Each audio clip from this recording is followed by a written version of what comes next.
Blue Ghost will take the wheel and perform that autonomous descent operation Bridget just went over with us. Now let's go. verify step 46.3. We're going to go All count ahead. on ops, 5 minutes to power the descent ignition. Perfect. We heard that 5-minute call out. All consoles 1 minute away from PDI go pole, step 47.2. Let's tune into the Mission Operations Center and listen for that poll.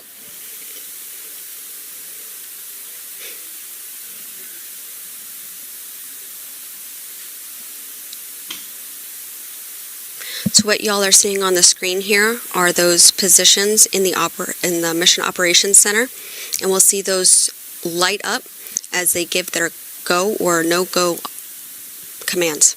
And on our screen right now, we are seeing our flight director, right? That's right. So that's Charles right there. He's our flight director for this mission. All count on ops, slew is complete. GNC verifies step 46.4. Right, everything continues to remain nominal as we stand by for that go, no-go poll. All count on op, VNS is reporting position covariance below 50 meters. And that VNS is our vision navigation system. Thermal state is 11. We will be starting PDI at 97% state of charge. All consoles, flight on ops, PDI cannot be aborted if the lander has transitioned to descent critical. Also at this point, we're going to proceed with our power descent initiation, go, no-go poll, starting with payload. Go. COM. Go. Ground software. Go. Flight software. Flight software's go. AVI. AVI is go. VNS. VNS is go. GNC. Go. FIDO. Go. Prop. Go. TCS. Go. Systems. Go. C. Go. FC. Go. All And consoles, Blue Ghost Lander is a go for power descent initiation. And y'all heard All it from count on Charles. ops, 3 minutes remaining until power descent initiation. We are go for the power descent initiation. In the next 15 minutes, we're going to tune into our Mission Operations Center as the team monitors the vehicle and prepares for that final descent. Now, there are some of those visuals that you were describing earlier in the show, Bridget. So we can see our countdown clock where we're about 14 minutes, just almost under 14 minutes from landing. And we have that visualization of Blue Ghost as it's continuing its horizontal trajectory, getting ready to get into that vertical mode. Exactly. And so, like we said before, that's real telemetry that's driving that simulation y'all are seeing on your screen here. That yellow vector you see off to the left, that's pointing in the direction of the sun. And that blue vector there is the direction of the Earth. And we see those foot pads as well as all of the engines in this image. So really exciting to see our MOC, our Mission Operations Center, as well as that data-driven telemetry.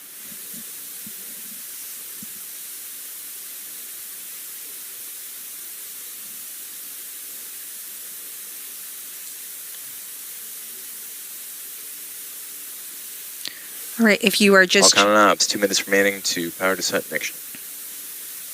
With that 2-minute call out, if you are just joining us, this is the NASA Firefly joint broadcast for Blue Ghost Mission 1 as part of the agency's Commercial Lunar Payload Services Initiative.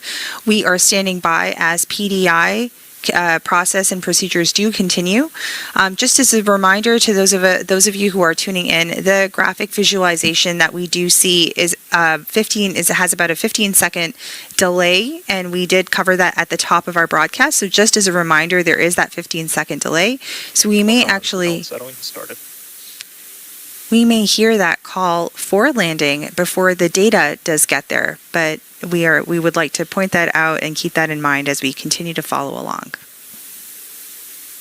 That last call out you heard was propellant settling, so we actually use these ACS thrusters that will 60 seconds to PDI. that'll help settle that propellant so the propellant's where it's needed to in that fluid system for ignition. So exciting.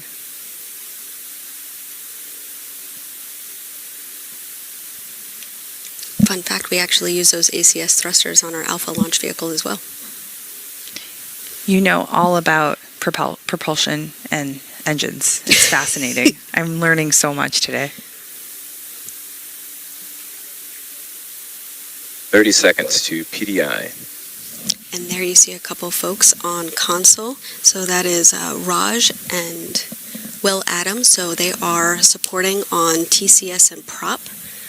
It's our propulsion and thermal control systems. 10 seconds to PDI. Let's stand by and tune into mission 7, ops. 6, 5, 4, 3, 2, 1.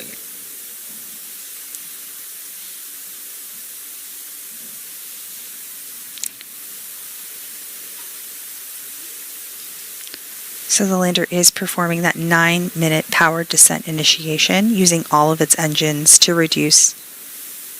And you can see that on the simulation right there with Main the engine engines on. going. Main engine is on. We see that Descent critical. call All outs consoles, going on. flight on ops, and abort is no longer possible. Right, teams have been practicing for this moment, and we see that taking place right now. And this is where the lander is positioning itself closer and Ignition closer. temperature's nominal. Nominal callouts. Guidance mode, D'Souza, 48.1 confirm.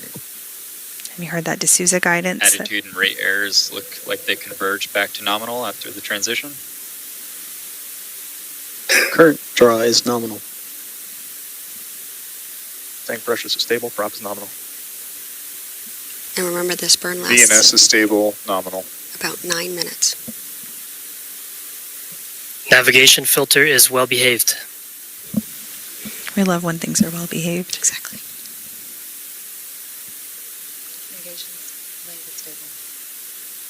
We just heard the call that comm is stable as well.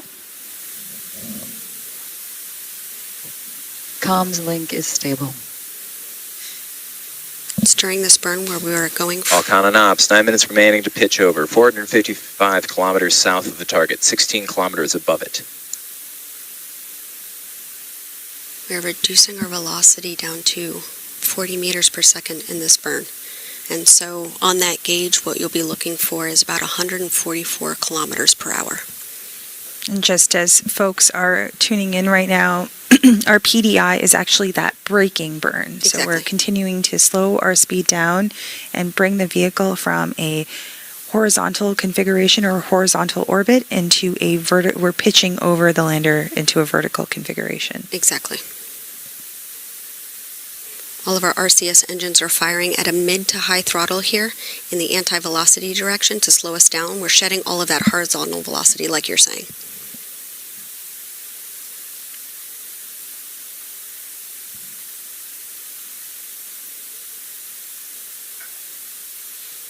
Eight minutes remaining to pitch over. 370 kilometers south of the target, 17 kilometers up. So 1 minute completed of that 9-minute braking burn. Attitude and rate errors remain nominal. Alcon and Ops, VNS is passing over a shadow. And so what you guys see on the screen here is that graph taking us through all of the different phases into landing. We are in that power descent remains nominal. initiation. VNS is past the shadow and returning to lower covariance. Main engine temperatures continue to rise nominally.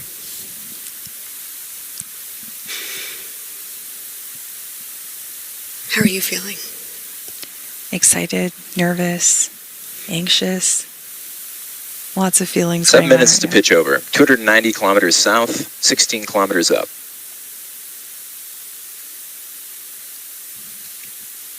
GNC flight on ops, verify 48.2 when ready. Wilco.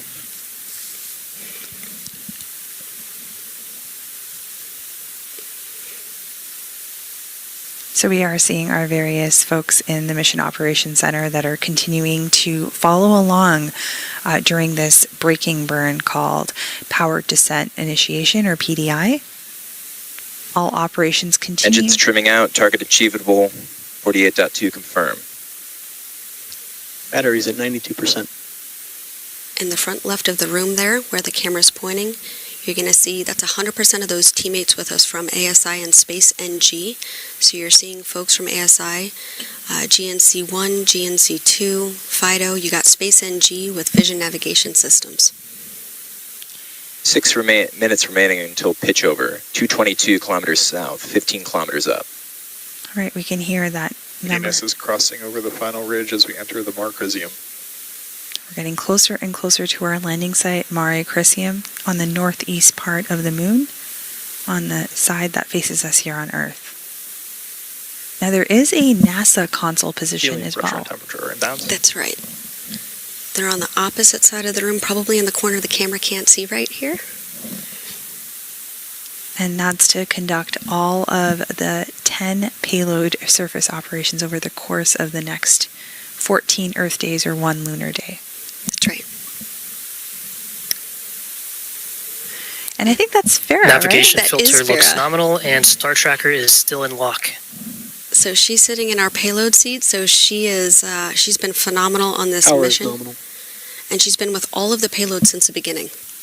I remember interviewing her for our podcast, and she was phenomenal. She knows these payloads like the back of her hand. 5 minutes remaining until pitch over. 140 kilometers south, 13 kilometers up. So Farah's there tracking the health of the payloads and making sure everything is performing as expected. Absolutely, yep. And we actually have 3 payloads on site for landing. We have EDS, Lister, LPV. The rest will be remote. So 3 out of the 10 payload teams are currently near the On Mission site. Operations Center on site, and the remainders have their own control centers in other locations. And so this is a primary operations VNS is center. seeing drops to validate. They Back to actually, global.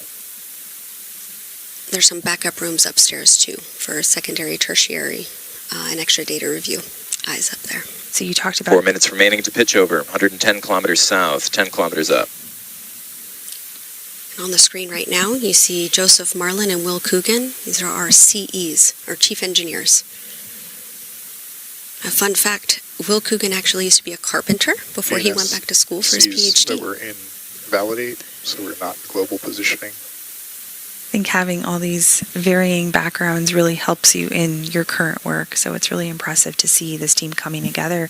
And not only are we seeing the teams in the room, but there are folks that are in back rooms, as you mentioned, that are also supporting this mission Batteries today. at 90%. Exactly. So we see that speed has come down. VNS now sees we're back in global generating solutions again. That's 7 kilometers from the surface. That braking burn continues. Falcon and Ops. 3 minutes remaining until pitch over. 67 kilometers south, 7 kilometers up. Getting closer and closer to that lunar System temperature is surface. still nominal. Attitude and body rate errors still nominal. Like we were saying before, the Fireflies, we don't sit still in one position, one role too long, and so we do for sure have a lot of cross-functional teams here. And there we have our flight director back, tracking this mission. I'm appreciating the call outs. They're easing my nerves a little bit right now, too. So that spacecraft, as you can see on the graph right now, is getting ready to continue that braking burn and that pitch over to put it in that VNS is vertical. reporting position covariance below 25 meters.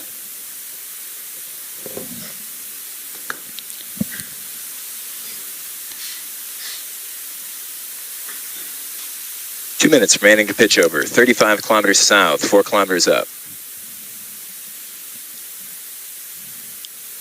We are standing by for continuation of that powered descent initiation or braking burn.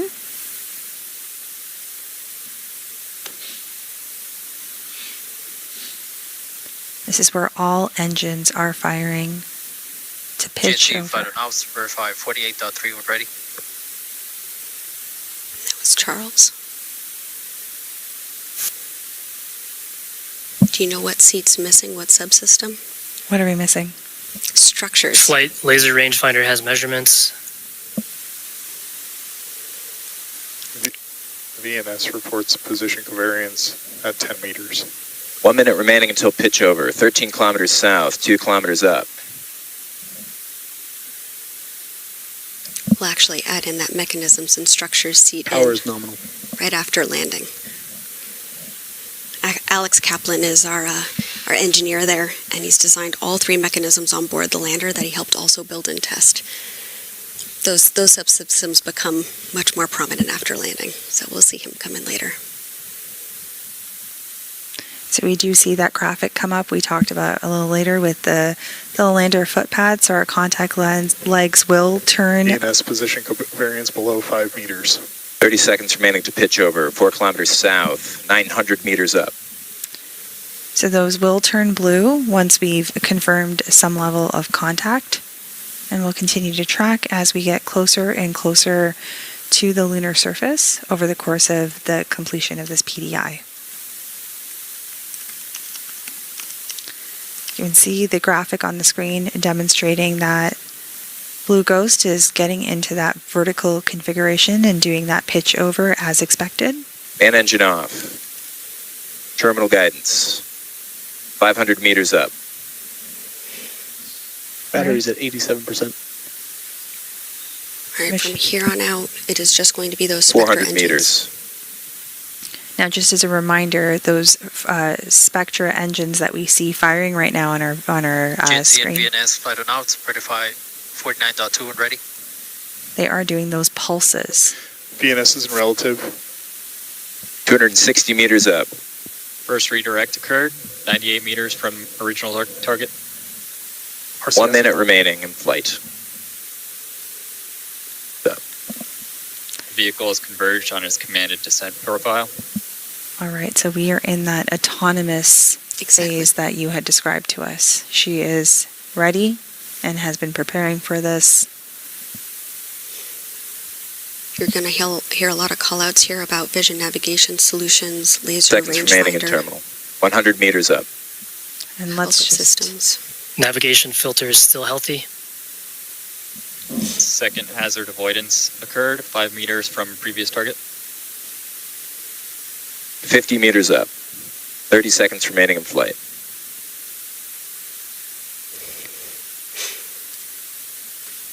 Payload verify 49.4.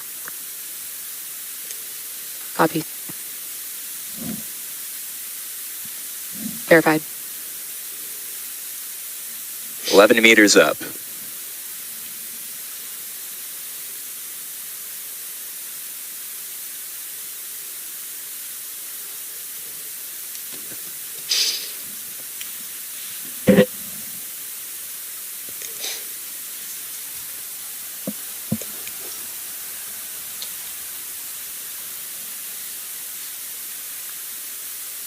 Vehicle in Contact. shutdown. 3 contact sensors tripped. Engine shutdown confirmed.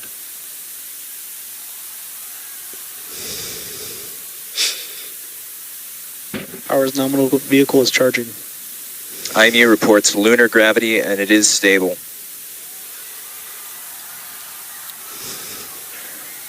Alcon, chief engineer on ops. Y'all select the landing. We're on the moon.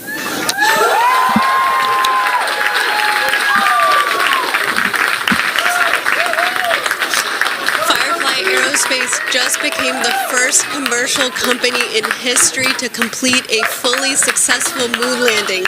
Congratulations to the entire team. This is such an incredible feat for Firefly, NASA, our nation, and the world as we pave the way for a lasting lunar presence.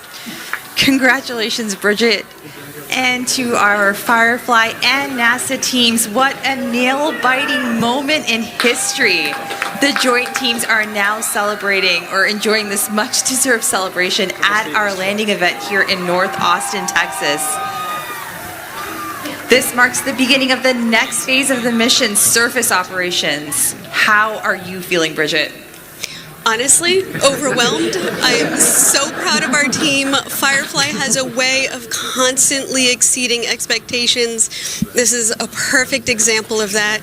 Over the last 4 years, so many dedicated Fireflies across different teams and disciplines came together to make this happen.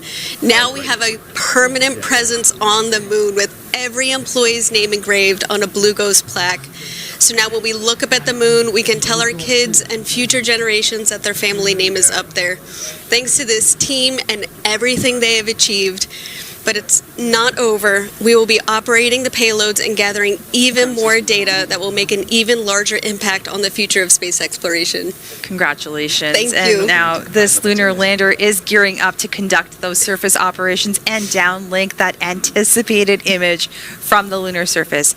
So while we stand by for that, we have Tony back with some guests from NASA's Science Mission Directorate. Tony. Here, we're going to be right here.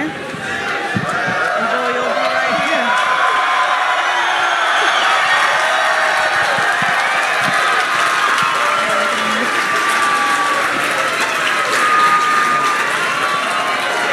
Welcome.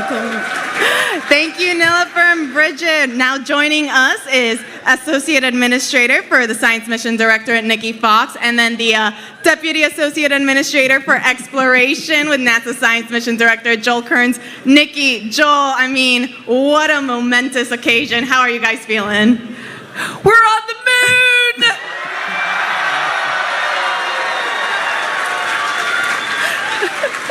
So my question is, what do you think of that Firefly team?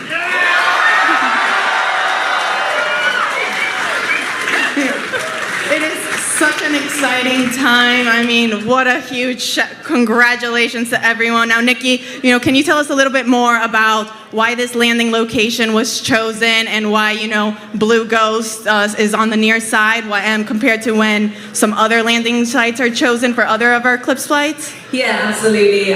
We choose, I'm sorry, I'm just so excited right now, but we choose our landing sites very carefully. Our Eclipse landers will go to the South Pole, to the near side, to the far side. This one in this really perfect location. We want to study the geological features on the moon.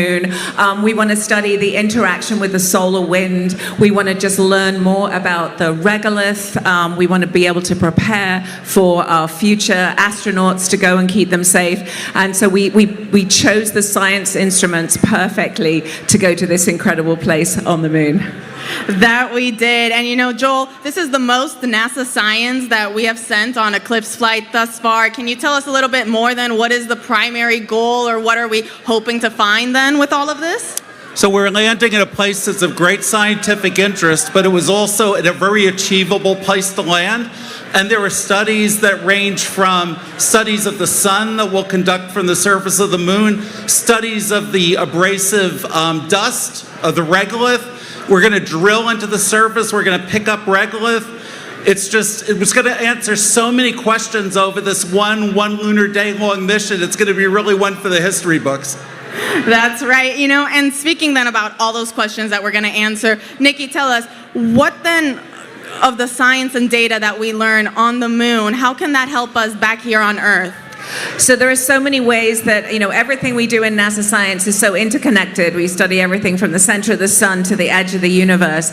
Right now, focusing on the moon, learning more about particularly things like, how that regolith, how it sort of interacts when we land, what the plume looks like, how sticky it is, if we can clean it off those surfaces, just telling us all about that. For us here on Earth, all this technology that we're sending up to the moon continually all has real world applications as well. And so everything that we do, coming back and serving humanity and inspiring the world with NASA science. That's right, we sure are. That's really fascinating. Talking more about, some of the scientific instruments that we're sending. As we know, Joel, some of those science instruments have flown on prior Eclipse flights, and they're also scheduled to fly on future ones. Why is that? Why do we choose some of the same instruments for certain flights and different ones for others? Well, we've only really been to a few places on the surface of the moon during Apollo or even with our robotic surveyor craft from the 1960s. There were a bunch of measurements we really want to take to characterize overall around the moon.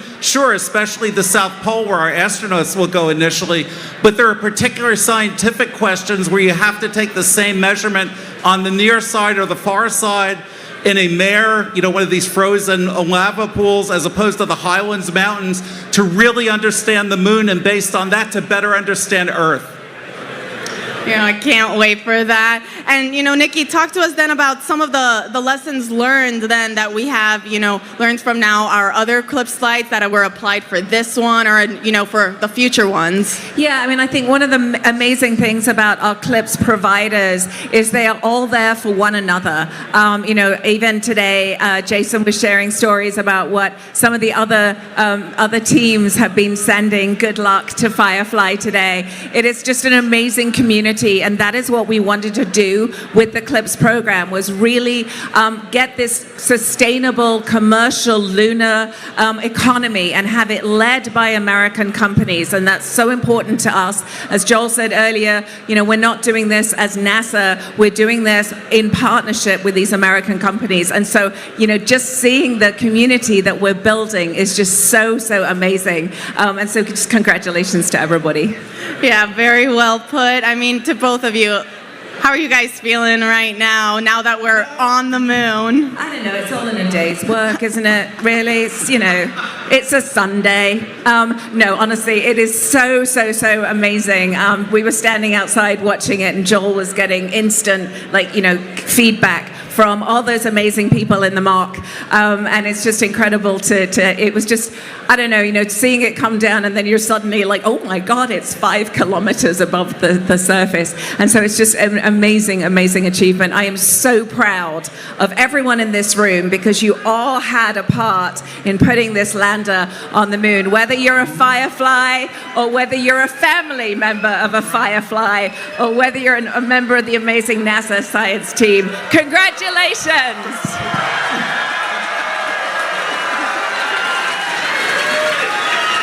And remember, they made it look easy. It's not easy.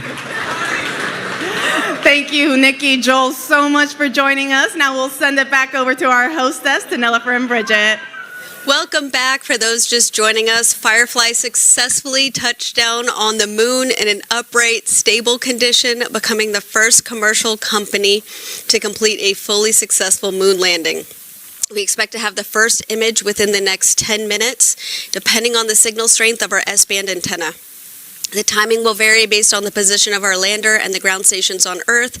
If the S-band data rate is limited, we'll likely need to switch over to that X-band antenna, which needs to be deployed and calibrated. At that point, we'll plan to share the first image during our press conference in a few hours. And I don't know about you, but we're on the edge of our seat waiting for these first pictures. How are you, or how does it feel knowing that Firefly is leaving their mark on the moon? I don't think there's another feeling that even remotely compares to this right now. I'm sure you've been... So, you know what?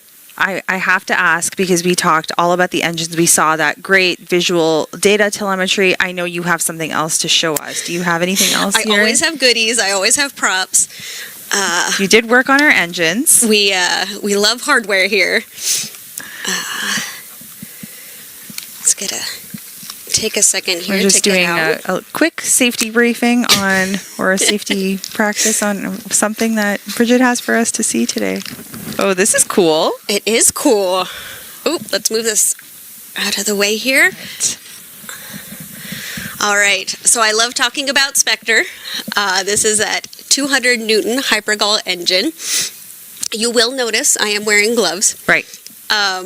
The hypergol propellant is actually a toxic propellant, and while this has been completely decontaminated, we still want to take safety precautions just in case. But yeah, you can tell that so there are, if you want to actually show on that lander, but there are 8 of these engines on the lander. Okay. So we have pairs on each side.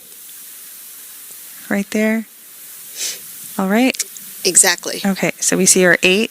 And those are the Spectre engines that we see right here. Got it. And then it's a biprop engine, so we have 2 different propellants here. Okay. And because it's hypergol, we don't need a third ignition source. They just ignite on contact with each other, which is pretty cool. And these are our Kraken main valves. We love to have fun names here at Firefly. And then it'll go through the injector here, combust in that thrust chamber, and then expand out through the nozzle.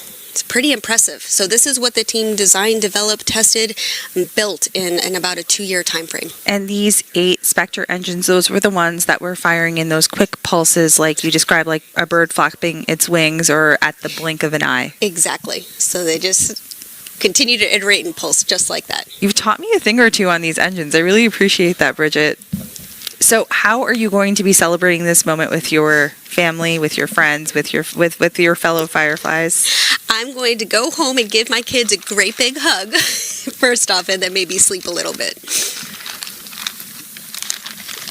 All right, and so while we wait for that photo to come in, we're going to go back and check into the stage with Tony.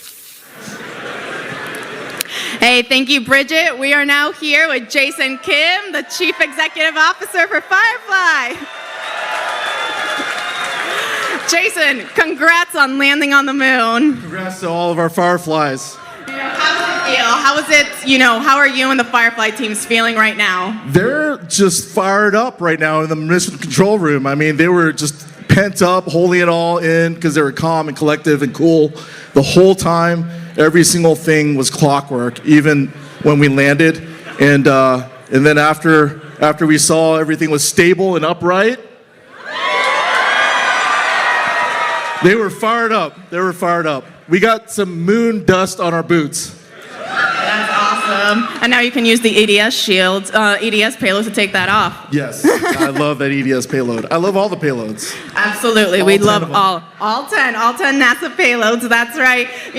Jason, this is Firefly's first moon landing. What message would you like to give to the team that have worked so hard on this mission? Well, I'm just in awe of all of them. I've been that way since I, witnessed the company, during their launches, and then finally with this whole campaign.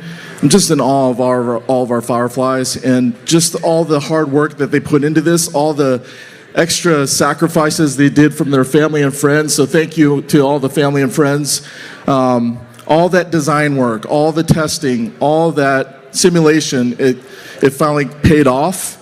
And we're just so glad and happy for our team.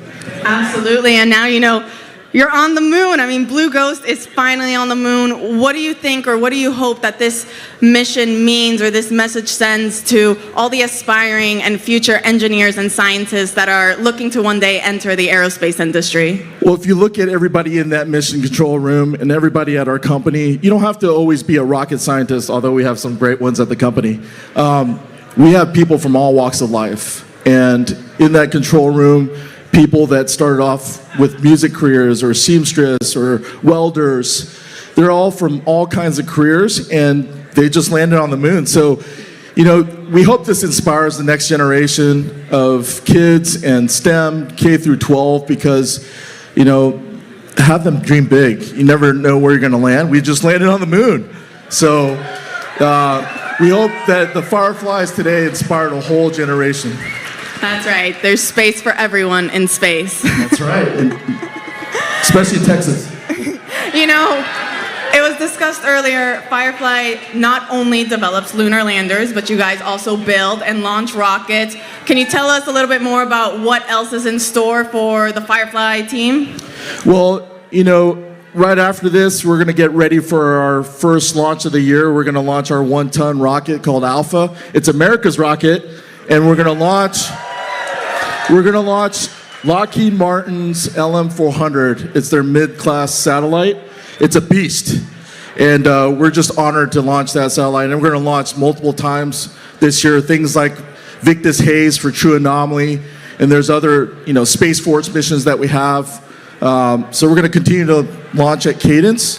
And then we're delivering our medium launch vehicle first stage by the end of the year. We just finished our first stage LOX tanks, so we're incredibly proud of that. And then, we were working on Blue Ghost 2, Blue Ghost 3 as well, so we're not done. We're not finished with these moon missions. And, I think there's this Electra spacecraft that we don't hear too much about. That's a space maneuver vehicle, and we're going to launch the inaugural one this year for a responsive NRO mission. You got a lot of things coming up. I mean, do you have a favorite? My favorite is always the next one. The next launch, the next lunar lander, the next one. Very well put. I know we're all very much looking forward to that. Jason, thank you so much. I mean, everyone here is so excited. Can we get another cheer from the crowd?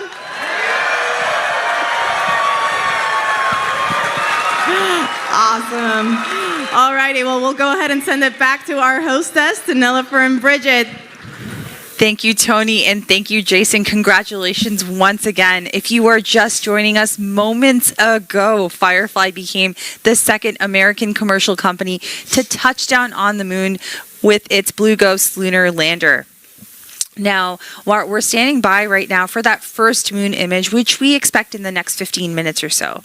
So while we wait, Bridget, do you mind giving us a little bit of a preview on what's next for this mission? Yeah, sure.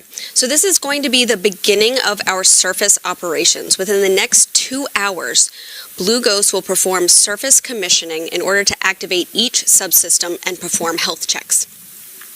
We'll also deploy and calibrate that X-band antenna that we spoke about earlier. That's going to increase our bandwidth and begin downlinking HD imagery and video. And then following surface commissioning, we're going to begin those 14 days of the payload operations.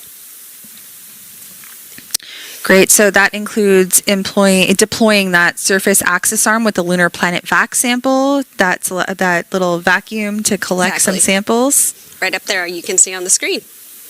And then Blue Ghost is also going to deploy 4 tethered lunar magnetotelluric sounder electrodes, or LMS, on the lunar surface, in addition to a mast on Blue Ghost's top deck, which stands 2 meters above the lander to help study the deep interior of the moon. We'll also begin subsurface drilling operations with the Lister payload that remains attached to Blue Ghost. So that will be really great. And after the first image, there's a lot more to come from over the 14 days of surface operations, literally. There's that solar eclipse that the team expects to capture on March 14th, where the Earth blocks the sun from the moon's surface. And then we also have a few days later to capture that lunar sunset we discussed early on in the broadcast, but that is expected on March 16th, where it will verify that dust levitation phenomenon that was seen at the last Apollo, when the last Apollo astronauts were on the moon during Apollo 17. Exactly. And so finally, Blue Ghost is expected to operate for some hours into the lunar night as well. So it means that there's still so much to look forward to during this mission. I'm really excited. Me too.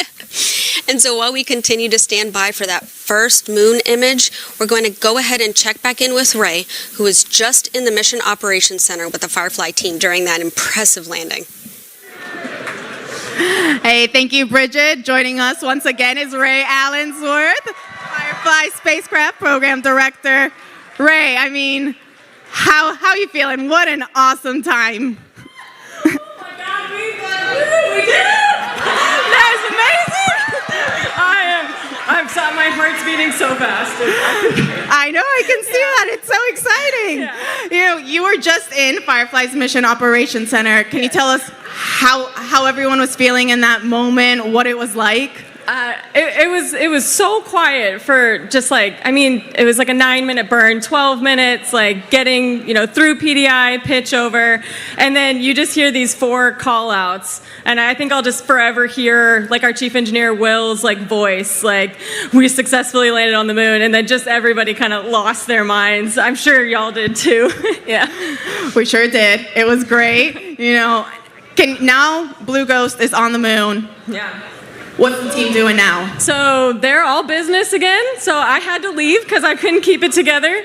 So they are immediately going into health and safety, and then it's really just immediate into payload ops. So we landed at the beginning of the lunar day, and we want to maximize as much of that time as possible for all the payloads. So they will immediately dive into that, and really these first 3 days after landing are going to be just jam-packed. Just try to get every single payload op going that we possibly can. Can you talk to us a little bit more about those surface operations and now kind of some of the most exciting moments that we can look forward to while Blue Ghost is on the moon? Yeah, so I like to say that when we land on the moon, I think the lander kind of comes to life. The Lister drill will go down, the surface access arm will deploy. We'll have probes coming off the side of the lander. So a lot of different payload ops, but there's also a couple other phenomena that we'll see on the surface. So we will witness an eclipse while we're on the surface, and then at sunset we expect to see this kind of phenomena where the dust like levitates off the surface. So that we'll try to, we will photograph and video all of that. That is so cool. When it was being discussed earlier, that lunar sunset, I think we were all like, wait, what are we going to be looking at? Exactly. Yeah. No, I love that. This, as was mentioned, isn't going to be the only lunar mission for Firefly. Can you tell us a little bit more about the upcoming ones, what we can expect, how those will look? Yeah, absolutely. So Blue Ghost Mission 2 is well underway. We're moving into the integration phase of that mission. That mission is really special because it's not just a lander, but it's also our Electra vehicle that's going with it. So that'll help get it to lunar orbit. And then once we deploy Blue Ghost in one of our NASA payloads, that will actually act as a comms relay. So that is, far past CDR in integration, getting ready to go. And then we just did our kickoff for Mission 3. So we're going to be pretty busy for the next couple years. Very busy. I mean, and you just mentioned for the next lunar mission, you have to use, it's not just going to be the lander that you're sending, you're also using the orbiting spacecraft, the Electra vehicle. Tell us how that works, why it's needed, for Blue Ghost Mission 2. Yeah, so Blue Ghost Mission 2, we have a lot more payload mass, but also we're deploying a fairly large payload lunar pathfinder into orbit. The transfer stage will get that whole stack to lunar orbit once we deploy from the launch vehicle, and then it deploys LP, and then again, it's staying as a comms relay, so we'll be on the far side. So we're really designing that vehicle to be able to operate for 5 years. So it's a pretty robust vehicle, and it shares a lot of heritage from the lander. That's really cool. I cannot wait for that one to get underway. And as you mentioned, the second mission, that's going to go to the far side. Are there any challenges or any differences, I guess, with landing, right now on the near side compared to now for the next one that's going to be a different location?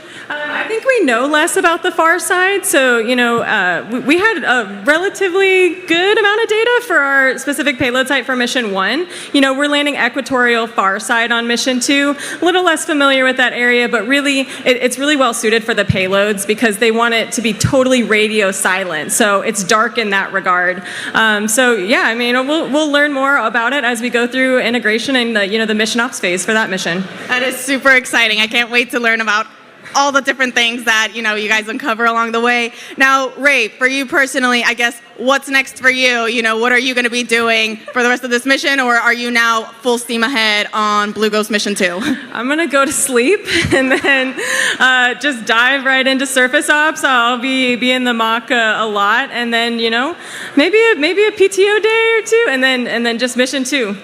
Well, you definitely deserve a day or two of PTO. Ray, congratulations once again. Thank you so much for joining us. Now, we'll send it back to our hostess, to Nilofer and Bridget.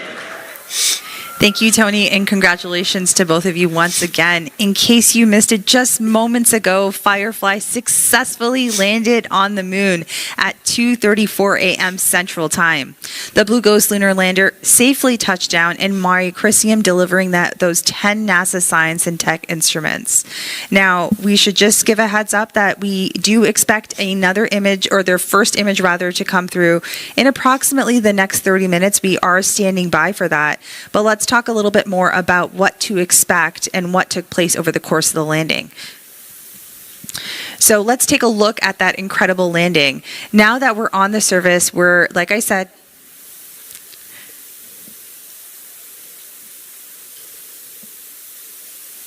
payload verify 49.4. Copy. Verified. 11 meters up.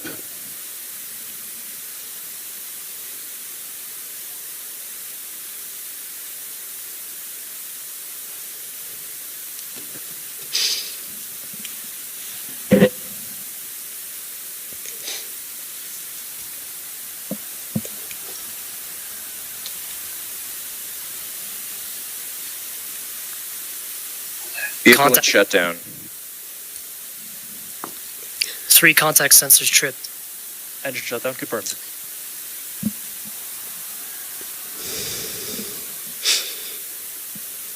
Power's nominal vehicle is charging. IMU reports lunar gravity and it is stable.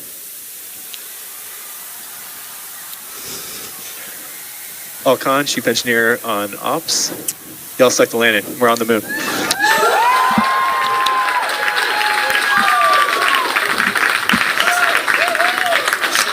Firefly Aerospace just became the first commercial company in history to complete a fully successful moon landing.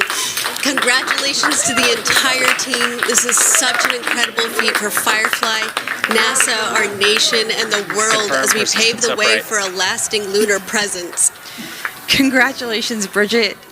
And to our Firefly. So now we're on the surface and we're standing by, as I mentioned, for that first image, which should be ready in just some moments. But Blue Ghost is on the moon for the first time. And we know that image won't be the same quality that we've seen over the course of this mission or while it was in transit. And that's because she's just getting settled in her new home and getting all of the comms and things sorted out. Teams have been working towards this moment and will continue to stand by as we anticipate that image. We also want to check back in with Tony, who's with Chris Colbert. Tony? Thank you, Nilofer. Joining me is Chris Colbert, manager for NASA's Commercial Lunar Payload Services Initiative. Chris, I mean, what a time to be alive. Woo! We did it! Congratulations, Firefly. Awesome job. That's right. Now, Chris, can you tell us why it's so important that NASA has the CLIPS initiative and that we have multiple companies sending our NASA instruments to the moon? So CLIPS was designed to help us learn how to go to the moon. We haven't done it in 60 years, and we're doing it a different way, utilizing commercial companies to get us there. We're using multiple commercial companies because we want to be able to fly a lot of missions relatively quickly. So we're hoping to get lower cost missions at a faster pace, and we just had proof it works. We landed on the moon almost perfectly. That's right. You know, and speaking of the moon, I guess, why the moon specifically? Like, why was that location chosen for CLIPS as opposed to any other location in the universe? Well, let's start with the first part is because the moon is close. It's relatively easy to get to. We can get to it in just a few days, but it's also a key part of the Moon to Mars strategy for the agency. The Artemis program and getting humans back to the moon and on to Mars. Starting here with the smaller landers and letting us learn about the moon is a big part of what CLIPS is for. You know, on that note, do you think then that CLIPS could one day expand to cover other destinations like Mars? Well, what I think we're seeing here is that commercial companies are very successful. So we want to take advantage of those capabilities and the growing industrial base in the United States and the American companies, what they bring to the table to allow us to broaden our exploration. It's a key part of the Artemis strategy is to take advantage of commercial companies. And as we just proved tonight, they can do it. They can do it really well. That's right. You know, now that we have another commercial company on the moon, how does it feel to see this initiative underway and producing results? It's astounding. This is amazing. I can't say enough good words about the Firefly team. They did just such amazing work all the way through, and that was kind of a picture-perfect landing. Everything worked beautifully all the way through this mission. They knew what they were doing. They solved every problem that came in front of them. This is just an amazing feeling.